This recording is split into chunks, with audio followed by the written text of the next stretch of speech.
네, 옥인교회 성도 여러분 안녕하십니까? 앞으로 제5회에 걸쳐서 저희들이 공부하고자 하는 것은 하이델베르그 요리문답서입니다. 하이델베르그 요리문답서는 총 129문으로 되어 있는데요.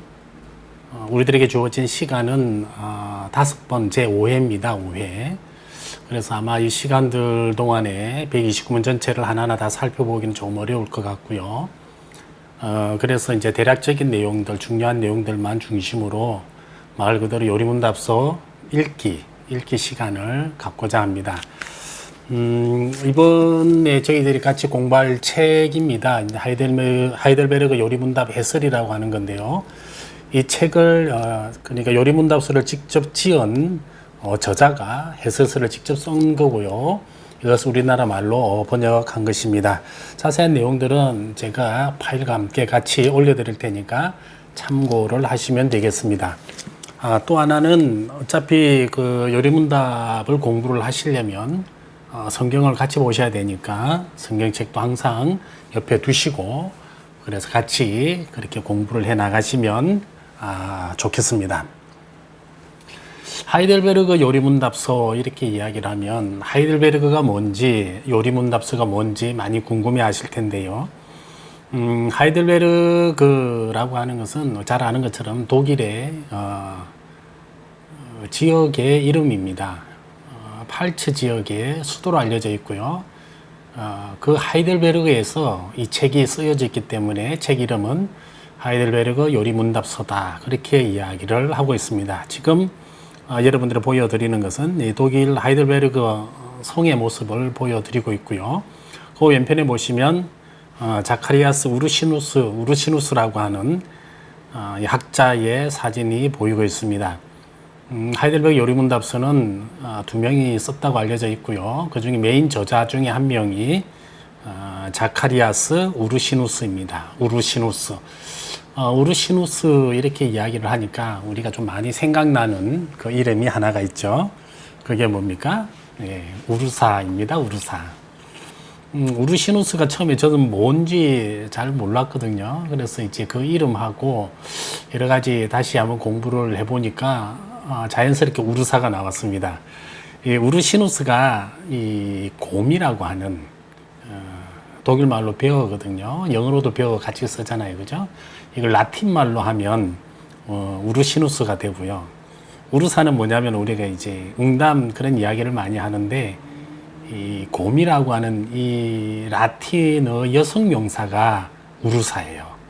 네, 그래서 자카리아스 우르시누스 이렇게 이야기를 하면 항상 이제 곰을 좀 떠올리시면 되겠고 우르시누스도 잘 생각이 안 나면 한국에 있는 이 우르사를 생각해 보시면 저자가 쉽게 떠오르지 않을까 그런 생각에서 간단하게 제가 좀 찾아봤습니다. 이 저자의 생애를 간단하게 한번 살펴보겠습니다. 1534년에 출생을 했습니다. 16세기 사람이죠.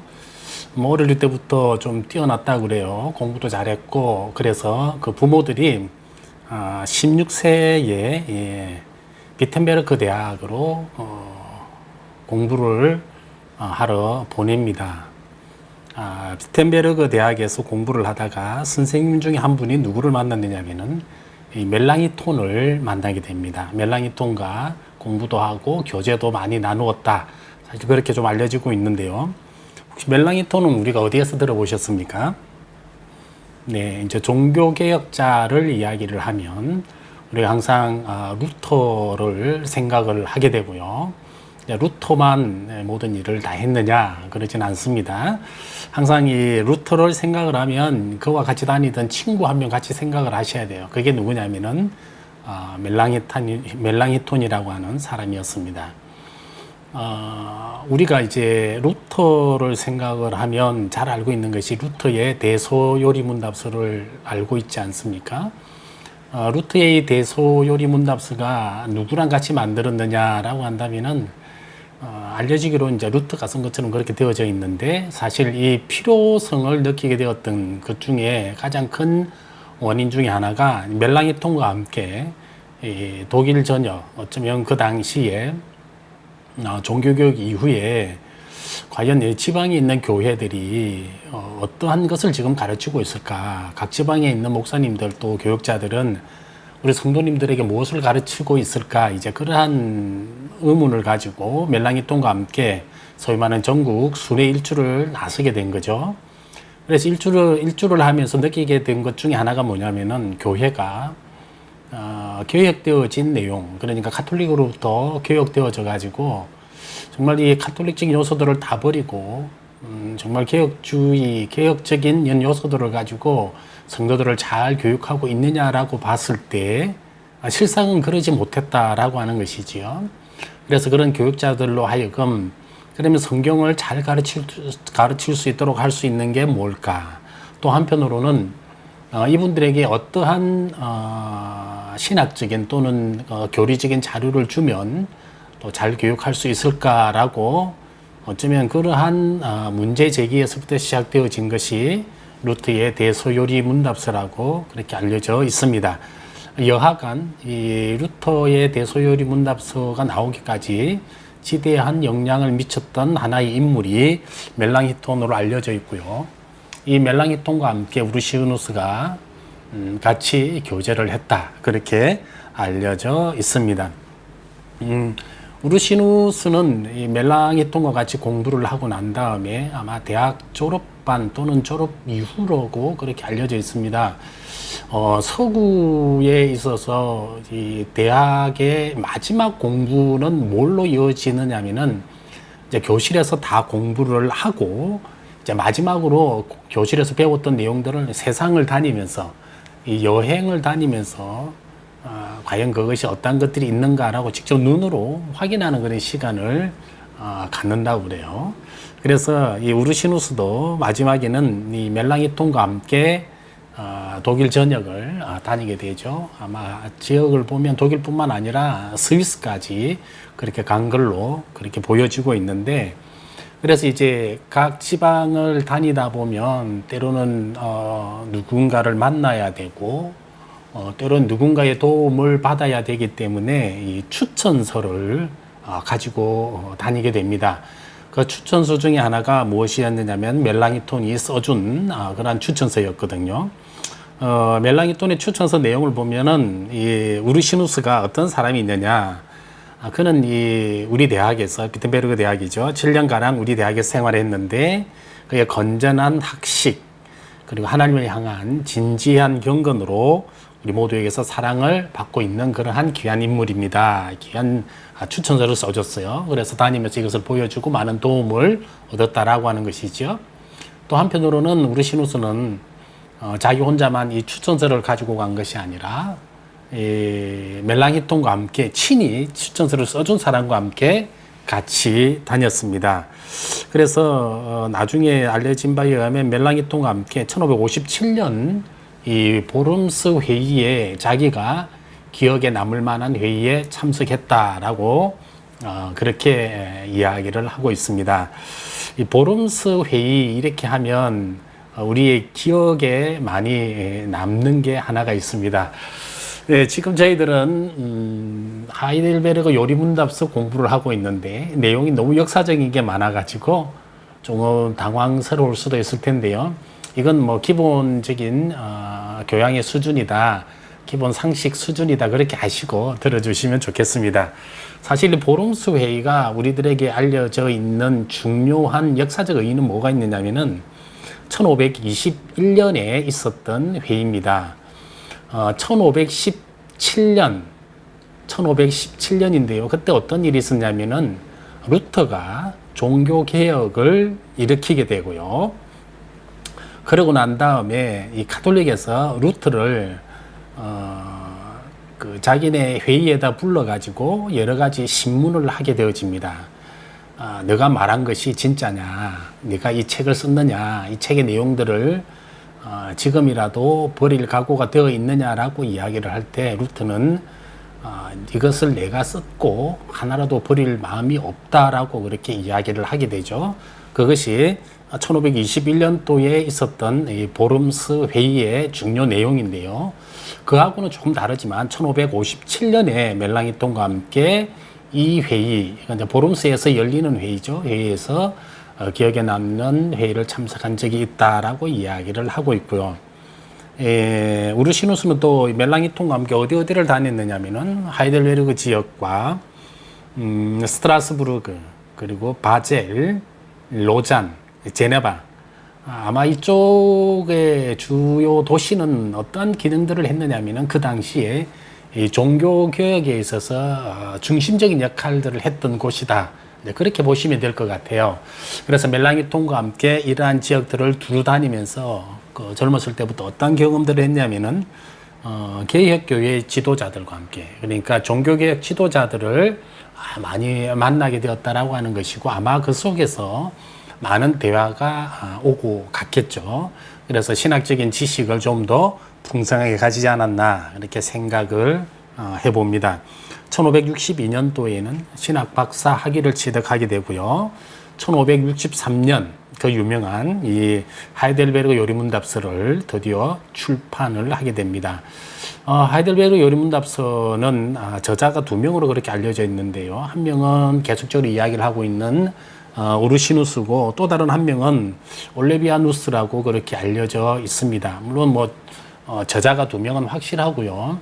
그래도 한간에서는 우르시누스보다 올레비아누스가 더 지대한 공헌을 했다라고 이야기를 하고 있는데, 최근의 연구에 의하면은 아무래도 우르시누스가 더 많은 역할을 감당했다라고 그렇게 이야기를 하고 있습니다. 그 당시 이제 독일 지역에 있어서 가장 큰 문제가 무엇이었느냐, 이제 기독교 같은 이제 기독교 내에서도 파가 좀 몇 가지가 나눠졌었죠. 종교개혁 이후에 뭐 가톨릭과 기독교로 나눠진 것으로만 우리는 그렇게 알고 있는데, 사실 종교개혁은 루터 이전부터 꾸준히 가톨릭의 많은 문제점들을 지적을 해왔고요. 또 뿐만 아니라 루터가 종교개혁 이후에도 각자가 이 하나의 신학적인 내용을 가지고 계속적으로 좀 뭐라 그럴까 논쟁을 벌이는 그러한 가운데에 있었습니다. 그래서 이제 종교개혁 루터가 이렇게 했기 때문에 어쩌면은 이 종교개혁에 있어서 메인 스트림이라고 할까요? 메인 파는 루터파가 자리를 하게 되어 있었고요. 또 한편으로는 루터파가 주장하는 내용에 이제 조금 의문을 제기하고 그렇지 않다라고 이의를 제기하는 여러 파들이 있었다라고 보시면 돼요. 그래서 우리가 이야기를 하고 있는 칼빈 같은 경우에도 루터가 이야기를 하고 있는 것과 조금 다른 내용들을 가지고 주장했던 그러한 부분들이 보이는데, 이 당시에 가장 큰 신학적인 주제가 뭐였느냐면은 성찬을 우리가 하게 되잖아요. 성찬이다라면은 막 그림에서 보는 것처럼 이게 떡과 잔을 나누는 것인데, 이 떡과 잔을 나눌 때에 이 그리스도가 어떻게 여기에 임재하시느냐, 임재 양식을 두고 어쩌면 각 교파들이 서로 이제 주장하는 바가 달라지는 그런 것들을 많이 보게 됩니다. 그래서 루터파의 주장은 항상 이 세 가지를 이야기를 하고 있거든요. 여기에서 보시면 이 그리스도가 이 성찬 가운데에 임하게 되는데 어떻게 하냐면은 우리가 이제 떡을 나눠주게 되는데, 이 떡 위에, 그리고 떡 안에, 그리고 떡 아래, 떡이라고 하는 이 구체적인 사물에 그리스도가 위에와 떡 가운데와 떡 아래에 임재한다라고 이제 그렇게 주장을 하는 거죠. 이렇게 주장하니까 칼빈파는 그게 아니고 이 그리스도가 함께 우리의 성찬 속에 함께 하시는데, 그러면 그 임재를 우리가 어떻게 알 수 있느냐? 믿음으로 알 수 있다라고 이야기를 하는 거죠. 굳이 떡 안에 떡 위에 떡 아래가 아니고 이 자리에 함께 하신다, 이제 그거 하나로만 가지고 이야기를 하는 거예요. 또 한편으로는 그럼 그 그리스도가 어떻게 오시느냐? 성령으로, 영으로 이 자리에 임재하신다라고 하는 것들이에요. 우리가 볼 때는 뭐 그리스도가 이리 오든 저리 오든 사실 뭐 처음에 생각할 때는 크게 문제가 될 것까지는 않을 것 같아요. 우리는 물론 뭐 지금 우리가 그리스도 어떻게 오는가라고 이야기를 할 때는 우리는 영적으로 임하신다라고 그렇게만 주로 이제 이야기를 하고, 우리의 신앙 고백도 주로 그렇게 하고 있습니다. 근데 이제 그 당시만 하더라도 이것 하나 가지고 막 싸우기를 시작하는 거예요. 누가 옳다, 누가 그러다, 너네는 틀렸다, 우리가 옳다, 이렇게 하는 거죠.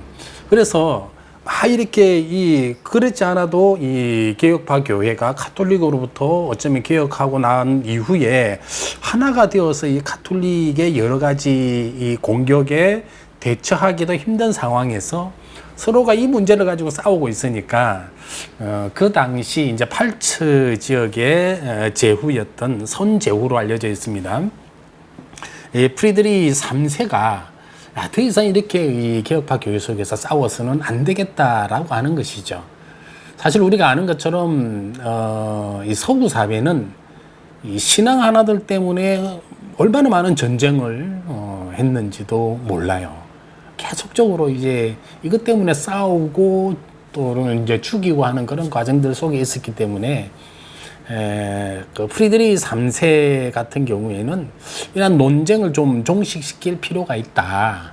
적어도 자기가 다스리는 팔찌 지역에 있어서만큼은 좀 신앙이 하나가 되어가지고 화합했으면 좋겠다라고 하는 것이고, 또 한편은 이런 것 가지고 좀 싸울 것이 아니라 어쩌면 이 신앙에 있어서 새로운 믿음을 좀 하나로 만들면 어떨까?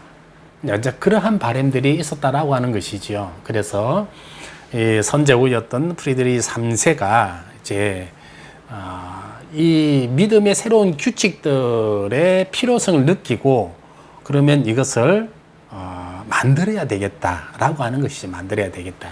그래서 그걸 이제 누구를 통해서 만들게 되어지느냐라고 이야기를 할 때 선제후가 우르시누스를 불러다가 자, 이것을 좀 작성을 해주면 좋겠다.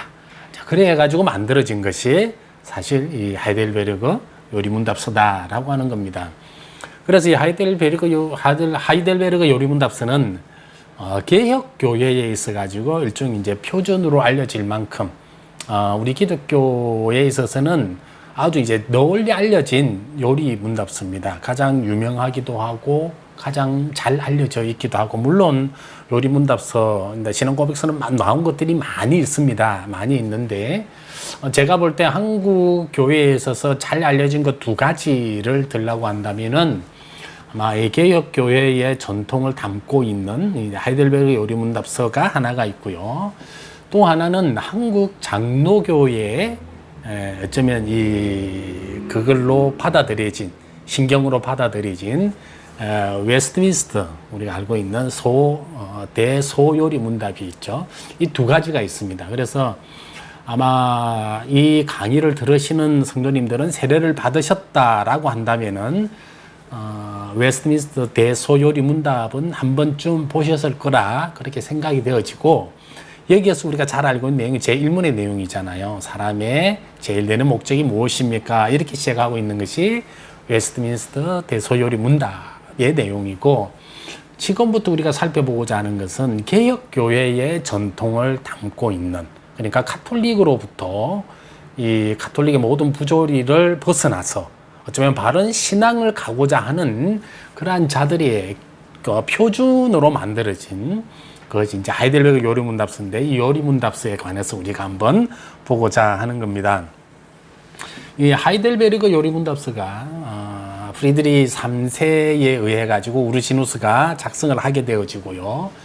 만들어진 이후로부터 이제 이 사회에, 독일 사회에 어떠한 영향을 끼치게 되어졌느냐면은 대학에서 신학 교육을 함에 있어서 어쩌면 신학의 기초 내지 이제 근본이 되어졌던 그것을 알 수가 있고요.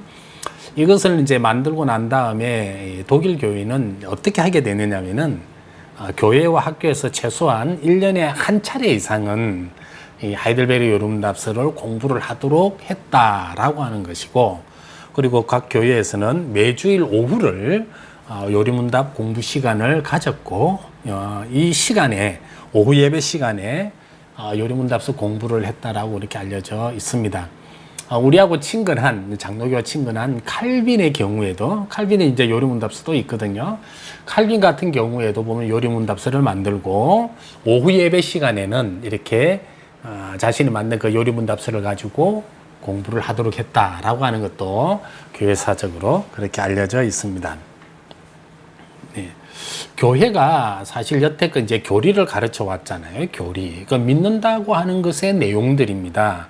교회가 뭘 믿고 있느냐, 우리의 신앙의 내용이 무엇이냐라고 이야기를 할 때, 우르시누스가 이야기를 할 때, 교회가 가르쳐 온 그 교회가 그 교리가 무엇이고, 교리엔 어떠한 부분들이 내용에 있고, 그리고 이것들을 통해서 이단적인 그러한 요소를 가지고 있는 것들과 정통적인 요소의 차이점이 뭔가, 이 교리가 진리라고 하는 것은 확신을 우리가 어디서 얻을 수 있는가, 그리고 가르치고 연구하는 이 교리를 가르치시는 방법들은 어떤 방법들이 있는가라고 이 5가지에 대한 것들에 대한 자기 스스로 질문하고 답을 한 게 있습니다. 그래서 교회가 여태껏 가르쳐 왔던 교리가 무엇이냐고 이야기를 할 때는 이 하나님에 대해서 가르쳐 왔다라고 하는 것이죠. 또 율법과 또 예배에 관해서 여태껏 변하지 아니하고 부패하지 아니하는 그러한 순전한 교리였다라고 이야기하는 것이고, 교리의 내용이 뭐냐, 이제 선지자와 사도들의 글이다라고 하는 것이죠. 표기는 선지자와 사도들의 글이다라고 이야기를 하고 있지만, 원래는 이 내용들이 사실 이제 성경이잖아요. 성경의 내용이 그대로 교리에 들어가 있다라고 하는 겁니다. 이적들과 그리고 하나님에 의해서 일어난 많은 이적들, 그런 내용들도 들어가 있다라고 하는 것이고, 인류 중에서 이 교회를 통하여 하나님의 백성들을 불러 모으신다라고 하는 것들이고, 하나님의 영광을 받으시게 하기 위한 것들이 교리에 내용이 들어가 있고, 이것을 교회는 가르쳤다라고 하는 것이고, 교리 이 부분들에서 보면은 십계명이라고 불리는 이러한 율법들, 그러한 내용들 또한 가르쳐 왔고, 값없이 죄를 씻음에 대한 이 복음에 관한 내용들도 교리에 있다라고 하는 것이죠. 자, 그러면 여태껏 교회가 가르쳐온 이 교회에 있어서 그럼 서로 다른 점이 무엇이 있는가? 하나님의 본성과 그의 뜻과 그의 역사에 관한 내용들이 분명히 되어 있다라고 하는 것이죠. 사실 이것은 이단들이 가르침의 내용들하고 이 교리가 담고 있는 내용의 차이점이 뭐냐라고 이야기할 때, 이런 이단들과는 달리 하나님에 대한 분명한 것이 교리에 들어가 있다라고 하는 것이고, 선지자와 사도들의 글, 이제 구약과 신약 또 성경이다라고 했죠. 하나님과 사람 사이 언약에 관한 분명한 것들이 이단과는 다르게 여기에 교리에 들어가 있다라고 이야기를 하고 있다라고 하는 것입니다. 계시의 방식이 율법은 자연에서부터 나오고 복음은 하나님으로부터 나온다라고 하는 이 차이점에 관해서도 이야기를 하고 있습니다. 율법은 자연에서 나온다.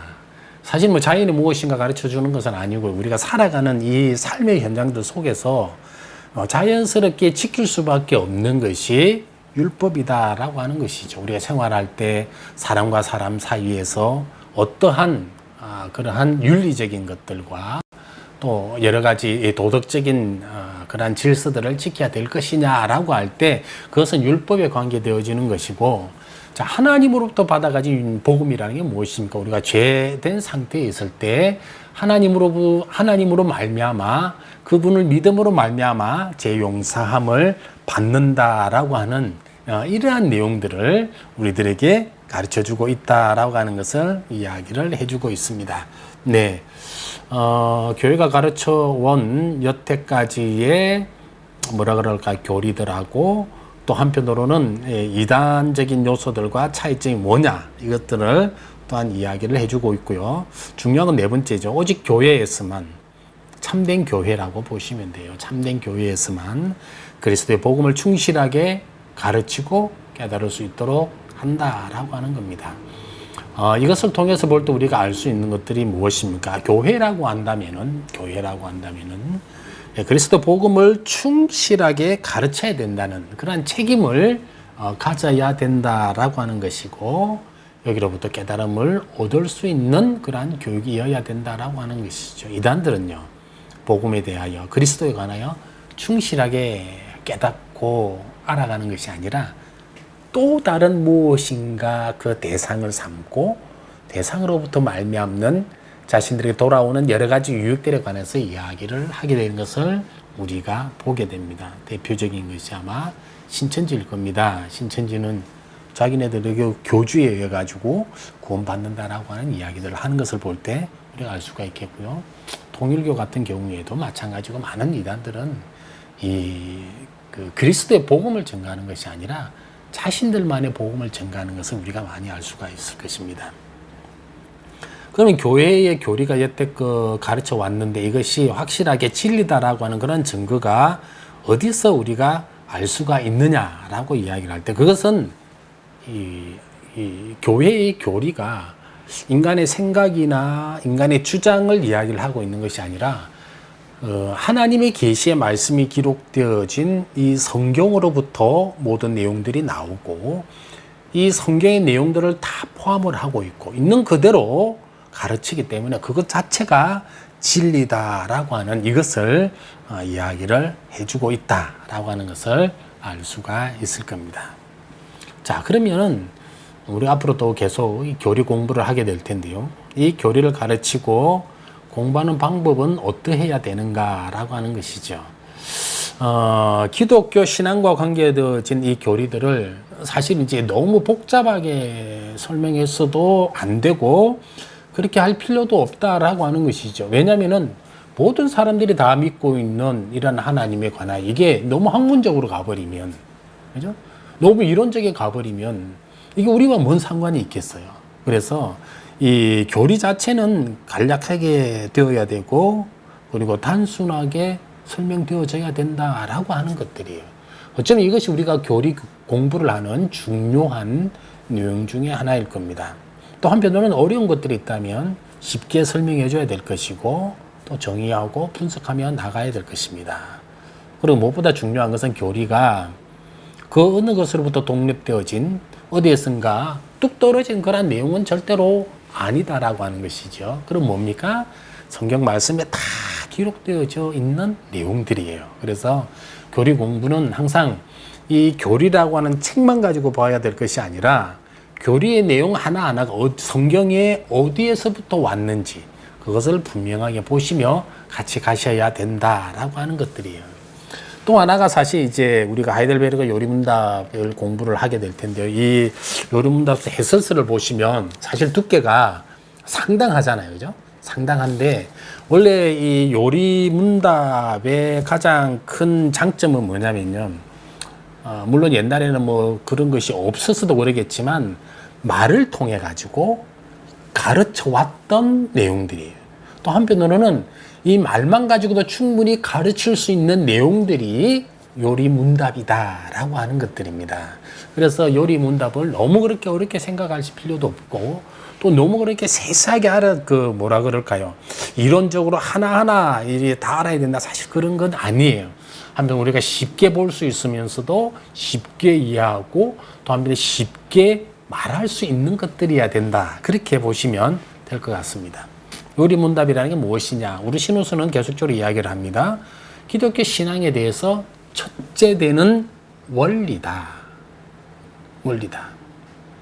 제가 우리 성도님들에게 이제 항상 성경 공부를 처음 시작할 때 드리는 질문이 있습니다. 아마 저와 이제 여러 번 공부를 하신 분들은 기억이 나실 수도 있을 텐데요.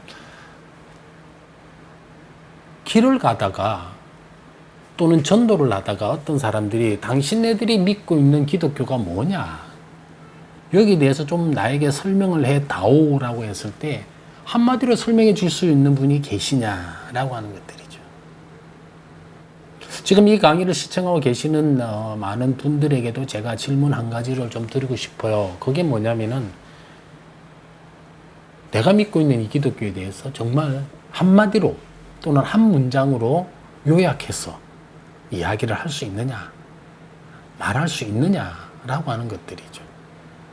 전도에 열심인 분들, 복음 전파에 열심인 분들, 참 그분들 오늘도 그 열심을 가지고 이 세상에 나가서 복음을 전하면서 전도를 하잖아요.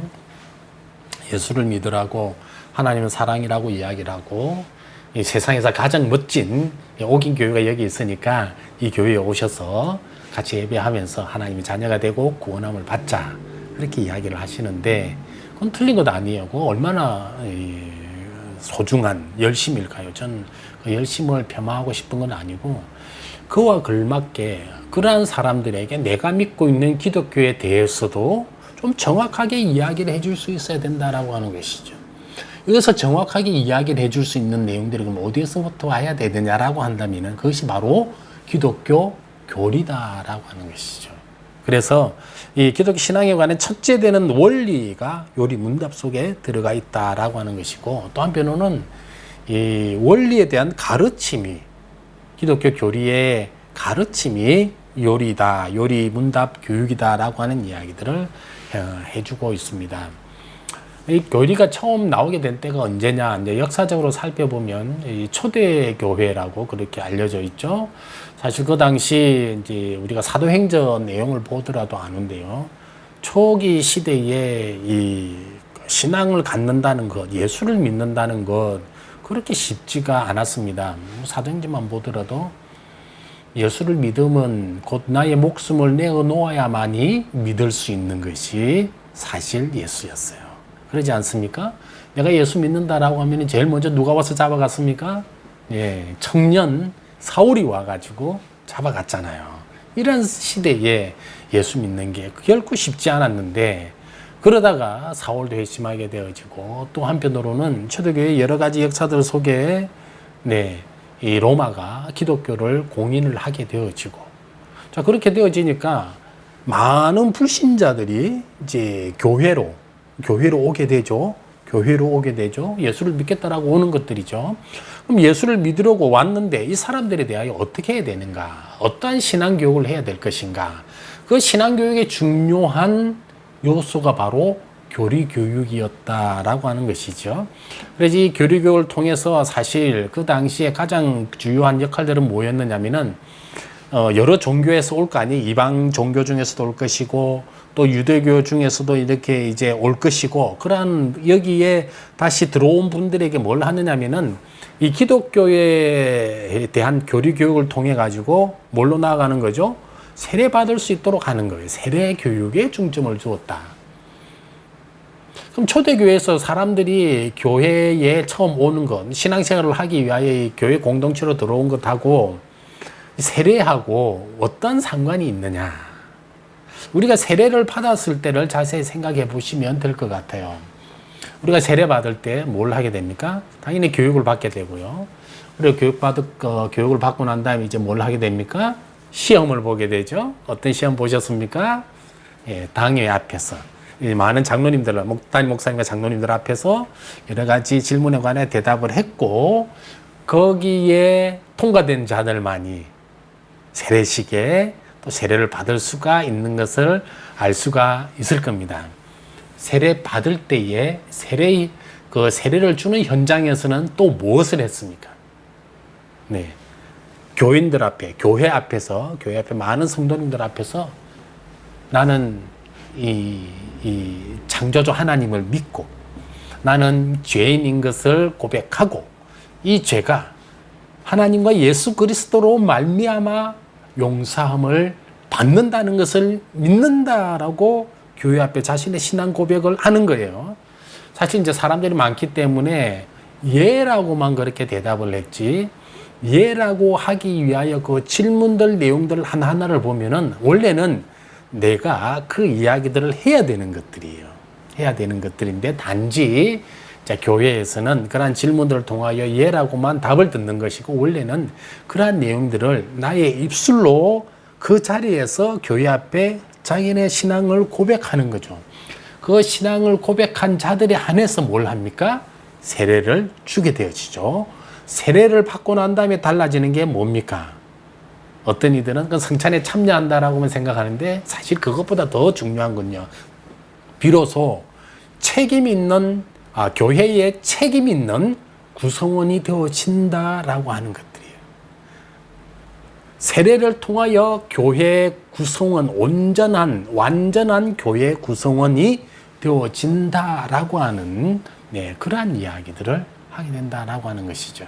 그래서 어쩌면 그 책임 있는 행동에 걸맞게 제가 볼 때는 이제 성찬에 참여할 수 있는 권한이 주어지는 것 같아요. 제가 이 세례 이야기를 하다 보면 또 하나 좀 꼭 해야 될 것이 이제 두 가지가 있는데요. 하나는 제가 이제 설교 시간 때마다 이제 강조했던 것들인데, 세례 교인들에 있어 가지고 중요한 책임이 뭐냐? 첫 번째, 자신의 신앙을 고백을 한 것만큼 이 교회 공동체에 대한 자기의 그 책임을 다하라라고 하는 것이죠. 옥인 교회에 세례 교인이 되었다. 이 말은 뭡니까? 옥인 교회에 책임 있는 성도가 되었다라고 하는 거예요. 그 책임을 어떻게 지는 겁니까? 교회에 대해서 책임을 진다라고 하는 것이 무엇입니까? 교회에 일어나는 모든 일들을 나의 일과 같이 생각하고 그것 하나하나를 다 펼쳐나가는 것 아니겠는가라고 하는 것이죠. 그래서 하다못해 교회에 여러 가지 일들, 작은 일들이 생기는 것에서부터 시작해가지고 교회에 큰 일이 생겼을 때도 책임지고 모든 것을 다 해나가는 것들이죠. 교회 구석구석 청소하는 것으로부터 시작해가지고 교회 여러 가지 어려움이 닥쳤을 때 그 어려움에 대해서도 같이 책임져 나가는 것도 세례교인의 중요한 의무다, 책임이다. 그걸 하셔야 된다라고 하는 것이죠. 그래서 보면 사실 여러분들이 세례 받으실 때 마지막에 예라고 대답한 것 중에 어떤 내용이 있느냐면요, 교회 7일을 잘 받겠고 교회가 여러 가지 지도하는 것에 잘 따라가겠다라고 하는 것이죠. 잘 따라가겠다. 그 고백한 것도 한번 생각을 해보시기 바랍니다. 또 다른 하나는 뭐냐면은 이제 현대 한국 교회가 직면하고 있는 가장 큰 문제죠. 제가 볼 때는 이제 가나안 교회 성도들 문제예요. 가나안 교회 성도들, 교회 안 나간다라고 하는 말이죠. 저는 교회를 나가지 않는다. 물론 그 건물로서의 교회를 이야기를 하면서 거기 안 나간다라고 하는 그런 이야기이기도 하겠지만, 한편으로는 교회라고 하는 것이 하나의 이 신앙의 공동체를 이루고 있는 거거든요. 공동체를 이루는 곳에 그 공동체 일원이 안 되겠다라고 하는 것이라면 과연 자기가 처음 세례 받을 때 그 신앙 고백했던 것과 얼마나 부합하느냐라고 하는 것들이, 교회에 여러 가지 당면한 어려움, 여러 가지 일들에 관하여 공동 책임을 지고 그에 따라서 자신의 의무를 다하겠다라고 이야기를 했음에도 불구하고 자기네 개인적인 생각 때문에 또는 개인적인 입장 때문에 또는 여러 가지 개인적인 경험 때문에 교회 공동체 내로 들어오지 못한다라고 한다면은 과연 이것을 우리는 어떻게 봐야 될 것인가? 정말 세례교인에서 의무를 다하는가라고 할 때 이건 아니지 않는가? 사실 그런 생각을 해봅니다. 혹시 이 강의를 들으시는 분들 중에서 또 여차하면 예배 다 안 가고 그냥 온라인으로만 예배만 다 드리고 또 뭐 온라인으로 그냥 헌금 보내고 그렇게 하면 다 하지 않겠느냐라고 생각하기 쉬울 수도 있는데요. 한편으로 우리가 생각해 보셔야 될 것이 공동체라고 하는 이것을 우리가 어떻게 생각해야 될 것인가, 공동체라고 하는 것이 어떻게 생각해야 될 것인가 라고 한다면은 이 공동체를 향한 나의 의무가 무엇인지도 다시 한번 진지하게 고민해 보시기 바랍니다. 초대교회에서 가지고는 요리문답을 배우는 자들에게 있어서 이제 카테큐멘이라고 이렇게 불렀는데요. 여기에는 이제 카테큐멘에는 두 부류의 사람이 있죠. 첫 번째 부류는 이제 성인들이에요. 성인들이 와가지고 신앙생활 처음 시작할 때 이분들로 하여금 교리 공부를 시켜가지고 세례받도록 하고 세례받은 이후에 성찬회까지 참여할 수 있도록 하는 그러한 카테큐멘 첫 번째 교육이 있었고, 두 번째는 이제 어린아이들 교육입니다. 어린아이들. 서구 사회의 가장 큰 특징은요, 아이가 태어나면 그때부터 이제 그 유아 세례를 주게 되죠. 유아 세례를 받고 난 다음에 이제 그 다음에 어떻게 하느냐. 예를 유아 세례를 주었으니까 그냥 그 교회에 다닌다거나 뭐 이렇게 하는 것으로만 끝낸 것은 아니고요. 얘네들이 이제 반드시 거쳐야 될 하나의 예식이 있는데 그게 뭐냐면은 이제 입교 예식이다라고 이야기를 하게 됩니다. 입교 예식. 그래서 유아 세례를 받은 그 아이들에 한해 가지고 입교할 때 입교 교육을 시킨다라고 하는 것이죠. 입교 교육. 그래서 이러한 입교 교육 때 어떤 교육을 시키느냐, 이제 충분한 교리 교육이 되어진다라고 하는 것이죠. 그때 행하던 것이 요리문답 교육이다라고 하는 것이고, 입교를 하고 난 다음에 이제 성인이 되었을 때 비로소 이제 성찬 예식에 같이 참여할 수 있도록 하는 것이다. 그래서 요리문답 교육을 보면은 이 초신자들, 성인 초신자들에게만 교육을 했던 것은 아니고요. 어쩌면 이 교회라고 하는 이런 공동체 내에 있는 모든 이 호흡하는 사람들, 살아있는 사람들, 이 모든 사람들에게는 동일하게 다 교리 교육, 요리문답 교육이 되어졌다라고 하는 것을 우리가 알 수가 있습니다. 그래서 요리문답의 주요 교육 내용이 뭐냐라고 이야기를 할 때는 율법에 관한 것과 이 복음에 관한 것들이에요. 계속적으로 우리가 지금 살펴보면은 요리문답에 강조되어지는 두 단어가 있잖아요. 그게 무엇이었습니까? 첫 번째는 이 율법이라고 하는 것들이에요. 율법. 네, 율법이 뭡니까? 말 그대로 이제 토라라고 이야기를 하는데요. 네, 구약에서 나와 있는 하나님께서 하나님의 백성들에 대하여 지켜야 될 내용들이잖아요. 이렇게 생활하고 이렇게 신앙생활하고 이렇게 해 나가라라고 하는, 어쩌면 이것이 이제 율법의 내용들이고, 복음은요, 신약 시대에 예수님을 통하여 우리들에게 주어졌던 내용들. 여기에는 하나님의 아들이 되어지는 것, 구원을 얻는 것, 하나님의 백성으로서 살아가는 이런 많은 내용들이 있죠. 어쩌면 구약에서는 이 모든 내용들이 율법으로 우리들에게 주어졌다라고 한다면, 신약에서는 이것이 복음의 내용으로 우리들에게 주어졌다. 요리문답은 이 율법과 복음의 내용들이 다 들어가 있다. 이거 뭐겠습니까? 성경 전체를 다룬다라고 하는 그 이야기를 하고 있는 거예요. 그래서 율법과 복음에 관해 가지고는 이제 세 가지로 구분을 할 수가 있어요. 세 가지로. 그것이 뭐냐면, 첫 번째 이제 하나님에 관한 것. 하나님은 누구시냐라고 하는 것이죠. 두 번째는 하나님의 뜻에 관한 것. 하나님께서 과연 우리 인생들에게 원하시는 게 무엇이냐. 세 번째는 뭡니까? 하나님은 그럼 어떻게 우리들 가운데에 역사하셨는가? 하나님께서 하나하나 일해 가심에 무엇이 있는가? 이 세 가지를 구분하죠. 세 가지를 구분하면 그러면 앞에서 이야기한 율법과 복음과 어떠한 차이가 있으며 또 어떠한 공통점이 있을까 이제 생각하기 쉬운데요. 그렇게 고민하실 필요는 없고요. 율법과 복음의 그 모든 내용들을 살펴보면 어떤 내용들이냐. 이것이 바로 하나님에 관한 것이고, 하나님의 뜻에 관한 것이고, 하나님의 역사하심에 관계되어지는 내용이다라고 하는 것을 여러분들이 알 수가 있겠습니다. 또 요리문답, 또 이제 복음과 율법, 이것은 이제 이번엔 5가지로 나눠 본다는 것이죠. 5가지 나눠 보면 뭡니까? 십계명과 사도신경, 세례, 성찬, 기도. 네, 이렇게 나눠지는데, 그럼 이것하고 또 3가지 것하고 복음과 율법하고 또 어떻게 또 다르냐? 이제 편의상 이렇게 구분을 해 놓고 있는 거고요. 사실 이 속의 내용들은 다 동일합니다. 왜냐하면은 이 모든 내용들이 다 어디로부터 나왔습니까? 하나님의 계시의 말씀인 성경으로부터 나왔다. 그런데 편의상 이제 십계명, 사도신경 이런 것들로 구분을 하고 있다라고 하는 이야기들을 해주고 있다라고 하는 것이죠. 구분을 이렇게 했는데 사실 그 속의 내용을 들어가 보면 다 동일한 내용들을 다루고 있음을 볼 수가 있겠습니다. 중요한 것 네 번째 나오죠. 그럼 하이델베르그 요리문답에서는 그럼 어떻게 나누고 있는가? 예, 그래서 3가지로 나누고 있다라고 하는 것이죠. 3가지. 그 3가지가 첫 번째 뭡니까? 사람의 비참함. 사람이 과연 어떠한 비참함 가운데에 있느냐라고 하는 것들이죠. 여기서 이제 비참함이 무엇인가라고 하는 것을 우리가 하나하나 다 살펴볼 겁니다.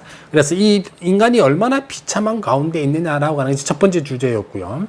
하이델베르그 요리문답서 2번째 주제는 뭡니까? 이 비참함으로부터 그럼 구원을 어떻게 얻을 수 있는가? 구원을 어떻게 얻을 수 있는가? 이것이 2번째 주제예요. 하이델베르그 요리문답서의 3번째 주제는 뭡니까? 인간이 비참한 가운데 있었잖아요. 이제 구원함을 받았잖아요. 구원함을 받고 난 다음에 이제 어떻게 살아가야 되죠? 네. 살아가야 되면 가장 기본, 가장 근본, 감사함으로. 감사함으로 살아가야 된다. 그래서 요리문답서, 하이델베르 요리문답서는 이 세 가지 큰 주제들 속에서 하나하나 나가는 것을 볼 수가 있습니다. 근데 주제는 이렇게 삼았는데요. 내용들에 또 들어가 보시면 전체적인 내용은 뭐겠습니까? 네. 인간이 왜 비참한 가운데 들어가게 되어졌는가? 죄로 말미암은 거죠. 그래서 이 죄로부터 어떻게 용서를 받을 수 있는가? 예수 그리스도를 믿음으로써. 그럼 이제 예수 그리스도로 말미암아 제사함 받은 이 인간들이, 이 하나님의 자녀들이 이제 앞으로 어떻게 살아가야 되는가? 그건 다 지금 뭐 율법에서도 이야기를 하고 있고 복음에서도 이야기를 하고 있는, 하나님께 영광 돌리며 살아가야 되는 것 아니겠습니까? 네, 제가 이야기를 하고 있는 것들이 다 어디에 들어가 있는 것들입니까? 성경에 다 들어가 있는 내용이다. 네, 그렇게 아시면 되겠습니다. 자, 우리가 요리문답서를 배워야 하는 이유가 무엇인지. 네. 사실 첫 시간에는 제가 이제 요리문답 하이델베르 요리문답서 이제 구체적인 내용을 좀 들어가려고 했는데요. 계속 말이 많아지다 보니까 여기까지 들어가지를 못할 것 같고요. 오늘 여기까지만 사실 하고, 구체적인 내용은 우리가 다음번에 좀 살펴보도록 그렇게 하겠습니다.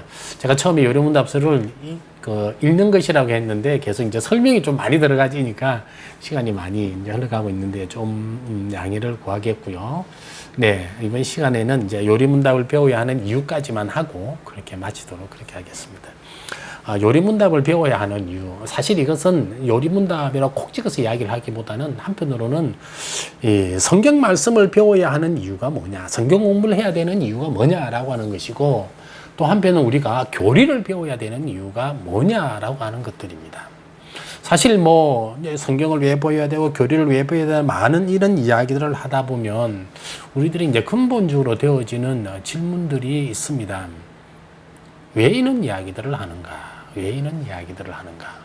사실 우리가 지난 달까지 우리가 계속적으로 보아왔던 본문 말씀이 어디였습니까? 이제 로마서 말씀이었지 않습니까? 로마서 말씀을 보시면서 우리 성도님들은 어떠한 생각들을 좀 많이 하셨습니까? 사도 바울이 이 로마에 있는 교인들에게 이것을 써서 보낸 이유가 이제 뭘까라고 하는 것이죠. 뭘까? 아니, 이 교회당 안에, 교회당 가운데 있는 자들이죠. 교회당 안에 있는 자들이죠. 그래서 하나님을 믿는 자들이고 예수 그리스도를 믿는 자들인데 이네들에게 더 이상 뭐가 필요해서 사도 바울이 정말 이렇게 애끓는 심정으로 하나하나 다 보내주었느냐. 어떻게 해야 되고, 어떻게 신앙생활을 해도 우리가 믿는 것이 무엇이고, 정말, 신앙생활 하는 자들이 권세에 복종하고, 나라에 복종하고, 또 여러 가지 것들을 지키며 살아가야 될 이유가 뭐가 있느냐. 왜 그런 이야기들을 하느냐라고 하는 것이죠. 사실 그것이 이제, 어쩌면, 그 당시 이 그리스도인들에게 가장 필요한 내용들이었다라고 하는 것을 구체적으로 이야기를 해주고 있는 것이고요. 또 한편으로 로마서를 우리가 좀 더 이해를 하기 위해서는 이제 그 속에 기독교 교리가 들어가 있는 거잖아요. 또 한편으로는 성도들의 이제 바른 생활의 모습들도 같이 다 들어가 있는 것들이죠. 교리가 그런 내용들 다 들어가 있는 것들이에요. 그래서 로마서를 좀 더 깊이 이해하고 좀 더 깊이 묵상하기 위해서는 기독교라는 게 무엇인지를 이제 알아야만 되고 또 이해해야만이 그러한 내용들이 완벽하게 이제 머릿속에 들어오는 것이고요. 그럼 신앙이다라고 하는 것이 머리로만 이해하면 되느냐? 사실 그러지는 않습니다. 머리로 안다고 해가지고 구원을 얻는다가 머리로만 안다고 해가지고 예수가 저절로 믿어지고 하나님이 저절로 믿어지고 그러지는 절대 않거든요. 자, 그럼에도 불구하고 우리가 한편으로는 머리에 이성적인 작용을 해야만이 가능한 것들이에요. 성경의 이 내용이 무엇인지 우리가 먼저 이해는 해야 되잖아요. 먼저 알아야 되잖아요. 성경을 이해하기 위해서는 또 한편으로는 이 시대 사람들이 어떻게 살아왔는지 그런 여러 가지 지식적인 내용들도 가지고 있어야 되잖아요. 그리고 우리가 하나님을 믿는 것이 어느 것이 바르게 믿는 것인지 우리가 신앙생활을 어떻게 하는 것이 바른 신앙생활인지 이 모든 것들도 사실 따지고 보면 우리가 알고 있는 것을 기본으로 행해진다라고 하는 것들이죠. 물론 이 속에는 우리가 머리로만 안다고 해서 다 되어지는 것이 아니고, 알기 위해서는요, 성령 하나님의 역사하심이 있어야 되고, 또 이것을 아는 바를 하나하나 실천하기 위해서는 또 한편으로는요, 성령 하나님께서 우리와 동행해 주시고 함께 해 주셔야만이 가능하다라고 하는 것들이에요. 이것을 부인하지는 않습니다. 자, 그럼에도 불구하고 우리가 알 것은 알아야 된다라고 하는 것들이에요. 그래서 우리가 이제 교리 공부를 좀 새롭게 하고자 하는 것이고, 그 중에서도 하이델베르그 요리문답서를 공부를 하는 것이고, 그리고 이 하이델베르그 요리문답서의 주 저자인 우르시누스가 왜 요리문답을 배워야 되는가, 아마 8가지로 우리들에게 이야기를 해주고 있죠. 이것 하나하나를 좀 살펴보면서 우리가 생각을 해보고자 합니다. 첫 번째는요, 하나님의 명령이라는 거예요. 우리가 교리 공부를 해야 되고 성경 공부를 해야 되고 요리문답서를 알아야 되는 이유가 하나님의 명령 속에서 있다라고 하는 것들이죠. 우리가 잘 아는 거죠. 신명기 6장 4절 위의 말씀에 보면은, 네, 들어오든지 나오든지 항상 말씀을 알게 하고 보게 하고 가르쳐서 그것을 지키게 하라라고 하는 이 말씀이잖아요. 신앙을 교육한다, 성경을 가르친다, 교리를 가르친다라고 하는 것은 우리가 인간적인 필요에 의해서 하는 것이 아니라 이 모든 것들이 다 하나님의 말씀과 하나님의 명령에 의하여 움직여간다. 그 하나님의 말씀에 순종하는 것이다. 이것을 먼저 아셨으면 좋겠다라고 하는 겁니다. 두 번째는요, 성인과 이 어린 아이들이 하나님을 알고 하나님을 경배하기 위해서 요리문답, 교리 공부를 해야 된다라고 하는 겁니다. 아까 우리가 카테큐멘에 관해서 이야기를 했는데요, 성인과 아이들이다라고 이야기를 하면 교회 안에 있는, 교회 안에 모든 숨쉬는 생명체들이죠. 인간들이잖아요. 교회 안에 있는 모든 사람들에게 가르쳐줘야 될 내용들이 뭡니까? 하나님이 어떠한 분이신지를 제대로 이해시켜야 된다는 거예요. 제대로 알게 해야 된다는 것이고, 두 번째, 그 하나님에 관하여 어떻게 해야 된다는 겁니까? 경배하도록, 예배할 수 있도록 해야 된다라고 하는 것들이에요. 자, 우리가 잘 알고 있는 말씀이죠. 요한복음 4장 24절 말씀입니까? 하나님의 영이신 예배하는 자가 영과 진리 안에서 예배할지니라. 예전 개역 한글판에서는 신령과 진정으로 예배할지니라. 이 말씀을 어떻게 이해하는 것이 바르다라고 말씀드립니까? 신령과 진정으로 예배한다라고 하니까 나의 열심으로, 나의 부지런함으로 예배하는 것이다. 그거 아니거든요. 예배하는 것은 언제나 나라고 하는 존재가 주인공이 될 수도 없고 주체가 될 수도 없다라고 저는 누누이 말씀을 드렸습니다. 그럼에도 불구하고 왜 우리가 그런 식으로 오해를 하게 됩니까? 하나님에 대해서 제대로 모르고 있고 하나님에 대해서 제대로 예배하지 못했기 때문에 그러한 결과들을 가져오는 것들이죠. 예배의 주체는 항상 하나님이셔야 됩니다. 예배는 하나님이 하라고 하는 그 명령 속에서, 하나님께서 이렇게 하라고 하는 그 가르침 속에서 되어져야 되는 것이 바른 예배다라고 하는 것을 우리가 분명하게 이해하셔야 됩니다. 그것이 영과 진리 안에서 예배하는 것들이에요. 하나님의 가르침 속에서 되어지는 예배지, 내가 이렇게 예배하면 이것이 옳은 것이고 내가 저렇게 하면 하나님이 받아주는 것이고 그건 아니다라고 하는 것들입니다. 이것은 다른 종교와 달리 기독교에 있어서 가장 중요한 하나의 구분되어지는 것이다라고 하는 것을 여러분들이 아시면 좋겠습니다. 내가 오늘도 열심히 예배했는데, 내가 이 폭우를 뚫고 예배당 나와서 하나님께 예배했는데, 내가 이 전 세계에 펼쳐진 이 코로나를 다 뚫고 하나님 이 예배당에 나와서 내가 하나님께 예배했는데, 그럼 하나님께서 예배를 당연히 받아주셔야 되는 것 아니냐라고 하는 이야기들이 나온다라고 하는 것이죠. 그렇게 되면 어떠한 예배가 될까요? 저는 구약을 보면서 이런 생각들을 많이 해봅니다. 왜 하나님께서 가인과 아벨 그 예배들 속에서, 제사 속에서 누구는 받으시고 누구는 안 받으셨는가? 그리고 받으시고 난 다음에 가인과 아벨의 그러한 행동의 모습들은 또 어떻게 보여주었는가? 물론 가인과 아벨의 그 예배에 관해서 이제 믿음이다라고 요리서에서는 말씀을 하고 계시지만, 또 한편으로는 그 믿음이라는 것이 하나님이 원하시는 예배냐, 내가 드리고 싶은 대로 드리는 예배냐. 가인 같은 경우는 어떤 거예요? 내가 이것을 가지고 하나님께 예배 드렸었고, 내가 이것을 가지고 풍성하게 드렸고, 내가 이것을 했으니까 그럼 하나님은 어떻게 하라는 거예요? 어떻게 하라는 거죠? 내가 이렇게 예배했으니까 하나님은 예배를 이제 당연히 받아줘야 된다는 것 아니겠어요? 그런데 하나님 그 예배를 거부하셨어요. 거부하셨어요. 그러니까 가인은 어떤 생각이 들었어요? 아니, 하나님이 감히 이랬을 수가. 아니, 내가 드린다는데 하나님이 감히 나의 예배를 거부할 수가. 근데 옆에 보니까 내 동생 아벨은 또 받으시네. 뭐야 이거? 뭐야 이거? 그 결과 어떻게 됐습니까?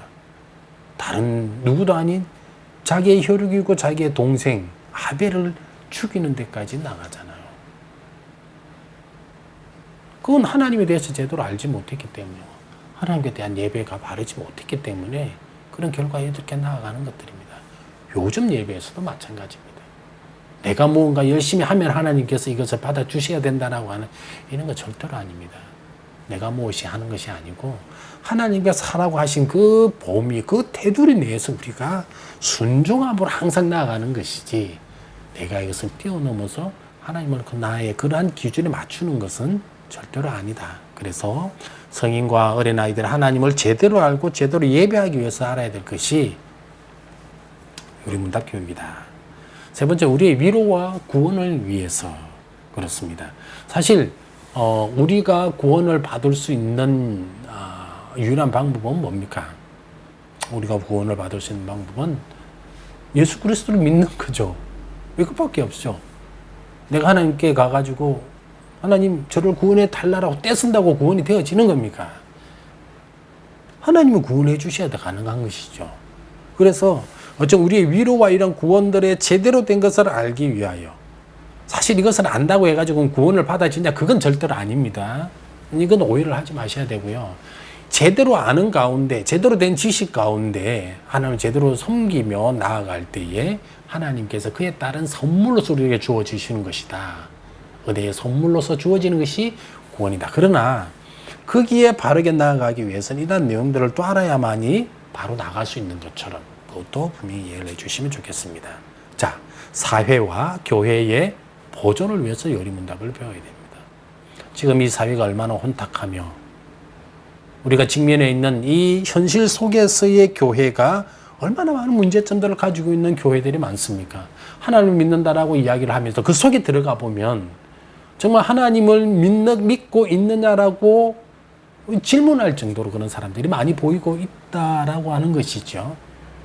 그렇게 되어진다면 결국에는 어떻게 되겠어요? 멸망당하여 없어진. 그래서 이 사회를 온전히 보존시키고 이 교회가 온전히 지속되어지고 순전함으로 나아가기 위해서는 무엇이 진리냐, 무엇이 거짓이냐 알아야 된다라고 하는 것이죠. 그것을 알 수 있도록 하는 게 뭐냐? 교리다라고 하는 것을 이야기를 해주고 있습니다. 다섯 번째죠. 자기 마음대로가 아닌 바른 규칙과 표준을 위해 가지고, 자기 마음대로 하는 것 아니에요. 바른 기준, 바른 규칙을 위하여서다. 여섯 번째는 뭡니까? 설교를 더 잘 깨닫고 분별하게 된다. 네. 이것은 교만의 심정으로 나가는 것 절대 아닙니다. 내가 이것을 알고 있는데 누가 잘하나 누가 틀리나 저건 좀 틀린 것 같은데 이렇게 하라고 주어지는 것은 아니고요. 내가 이것을 더 묵상하고 더 잘 알므를 통해서 단위에서 선포되어지는 말씀이 훨씬 더 풍성하게 이해가 되어지는 것이죠. 왜냐하면은 한편으로는 단위에서 이 선포되어지는 말씀이 시간 관계상 이 하나하나 그렇게 세세하게 설명을 다 하며 넘어갈 수는 없다라고 하는 것이죠. 그러면은 그래서 어느 정도 이제 축약된 언어로 나올 수밖에 없는데 그 언어에 관해서 내가 사전적인 지식이 있다면 그것이 충분하게 이해가 되어질 수 있을 것이고 또 받아들임에서 충분히 수긍도 가능해질 것이다라고 하는 것이죠. 그죠? 더 잘 깨닫고 더 잘 분별할 수 있도록 하는 그런 기능을 하는 것이지 내가 누구보다 더 잘 알고 내가 누구보다 더 똑똑하고 그런 것들은 아니다라고 하는 거죠. 7번째, 이단과 사입으로부터 분리하게 되는 것이죠. 이단이나 사이비에 넘어가신 분들의 이제 많은 이야기들을 들어보면 공통적으로 대답하는 것들이 이런 것들이에요. 자신이 이제 기존 교회에 다닐 때는 뭔가 좀 답답한 마음이 있었다는 거예요. 성경에 대해서 여러 가지 이해가 안 되는 부분들이 있었는데 좀 이런 것들을 가지고 교회에 가서 이제 목회자님이나 또는 이제 담임 목사님께 질문하면 답을 안 해주더라는 거죠. 그건 당신네들 몰라도 된다라고 때로는 그렇게 치부해 부리는 분도 계시다라고 이야기하는 분이 계시고 그것은 뭐 이런 것이다라고 이야기했는데 너무 어렵게 설명해 줘가지고 때로는 모르겠다. 그런데 이런 답답함을 가지고 있다가 어느 성경 모임에 갔으니까 너무 쉽게 가르쳐 주더라는 것이죠. 너무 이해가 잘 되더라고 하는 것이죠. 사실 그 쉽게 가르치는 것과 쉽게 이해됐던 것들이 다 엉터리였는데 그런 생각을 못하고 그냥 자신이 그냥 알 수 있을 것 같다고 끄떡끄떡 한다고 해가지고 그것을 다 아는 것으로 생각한다라고 하는 것이죠. 근데 그건 절대로 아니다라고 하는 것이죠. 무엇이 바른 것이고 무엇이 옳은 것이고 정확하게 구분할 수 있도록 그것은 사전에 내가 배워진 사전에 나에게 깨달아진 그런 교리를 통하여서 분명하게 하셔야 된다라고 하는 것입니다. 제가 최근에 경험한 일들 중에 하나입니다. 어떤 한 분한테 뭐 그렇게 교제하는 분이었는데 전화가 왔어요. 갑자기 이제 성경 공부에 자기가 참석하게 됐다는 것이죠. 그걸 갔더니 자기가 여태껏 몰랐던 성경에 관해서 여러 가지 이야기들을 해주고 그래서 뭐 모르겠지만 그래도 뭐 귀에 속속 들어온다라고 이야기를 하더라고요. 그래서 저는 이제 성경 공부에 갔다 그런 이야기를 하면 뭐 사실 처음에는 이제 마음속으로 좀 박수 쳐주고 열심히 좀 공부하시라 그런 말씀도 드리고 싶지만 또 한편으로는 워낙 이제 이 시절이 하수상하니까 제가 좀 몇 가지 질문을 같이 드렸죠. 어느 교회에 가서 어느 교회에 가셔가지고 공부를 하셨느냐. 근데 첫 번째 답부터 탁 나와요. 교회는 아니고 어떤 건물, 어느 빌딩에 사무실에 가서 했다. 뭐 안 봐도 뻔하잖아요. 그럼 누가 와서 성경을 가르쳤느냐. 누가 가르쳤는지 사람 이름도 이야기를 해주지들 않죠. 세 번째, 그럼 어떠한 교재를 가지고 공부했느냐. 제가 이렇게 질문하니까 세 번째, 뭔가 나눠줬는데 공부 끝나고 다시 또 다 가져가더라는 거예요. 어디예요? 신천지잖아요. 안 봐도 딱 답이 나오는 것들이죠. 근데 거기 가서 들어보니까 얼마나 말을 잘 하겠어요. 그죠? 뭐 약장수 이상으로 그냥 귀에 쏙쏙 들어온 말들만 그래 다 했을 것 아니에요. 그죠? 근데 그게 사실 바르게 된 내용들이냐? 뭐 절대로 그럴 일은 없다라고 하는 것이죠.